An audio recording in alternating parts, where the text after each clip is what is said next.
It's more complex than what I'm going to tell you right now for simplicity's sake. But there are a few things that are critical if you're going to succeed financially. A couple principles. Let me give you four real fast. One, if you're going to invest, you're going to lose money, but your focus has got to be on not losing money. I know it sounds weird, but I interviewed 50 of the biggest investors, financial investors in the world for my first book. You know, everybody from Ray Dalio, Carl Icahn, Warren Buffett, Paul Tudor Jones. They all are different ways of investing, but they all are obsessed with not losing money.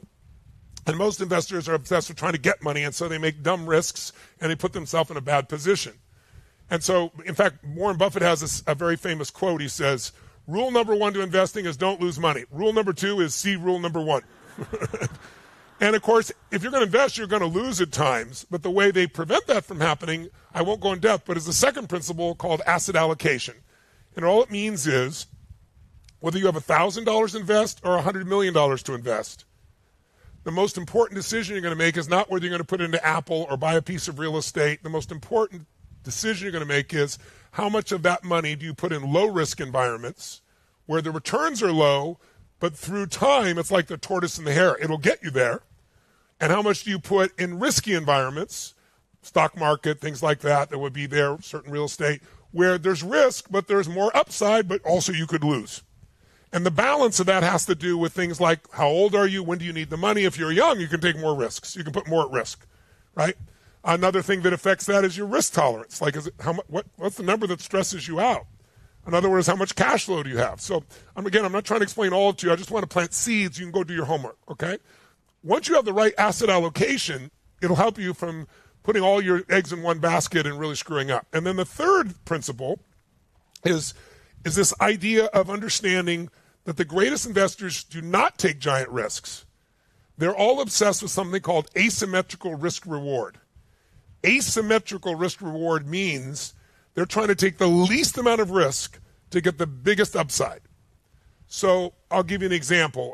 I have a friend named Kyle Bass who in 2008, when the stock market, when everything was crashing, he made more money that year than most people have in a lifetime. He took $20 million and turned it into $2 billion in 1 year.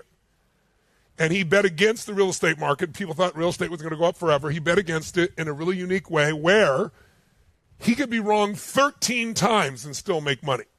He wasn't wrong 13 times and made $2 billion.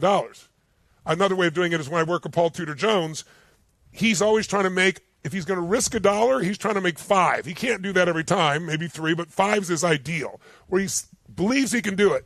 Now watch this. If he's wrong, he risked $1 to make 5, he can now risk another $1 and still make 4, right? So he can be wrong 4 times out of 5 and be okay. So that's asymmetrical risk reward. A good example of it is Richard Branson. Most people think of Richard Branson, and I don't know Richard, as like this huge risk taker. He is with his life. He'll go in a balloon across the ocean. He'll get in a spaceship and go into the middle of space. But he doesn't do that with investments. With investments, he's always, what's the downside and how do we protect that? And a perfect example of that for all of you to think about is he decided to build his own airlines, Virgin Airlines, to take on one of the biggest airlines in the world, right? British Air. They've been around forever. Now, that's a lot of risk. And the biggest risk you have is all those airplanes you got to buy, those Boeing giant jets, right? Think about how expensive that would be. So he negotiated for 1.5 years till he got Boeing to agree that if in 1.5 years of doing this, after he bought the planes, if he couldn't make the business work, he got to give all the planes back with no loss to himself and no loss to his credit. So now he has no downside, only upside. So you can't always do that, but I explain in my books how you go about that. And finally, the fourth one is diversification. So the reason I want you all to go get this book, and by the way, all these books, I'm not taking a dime out of any of these books. This book provides, all the profits go to Feeding America, just like Money Master the Game and everybody else.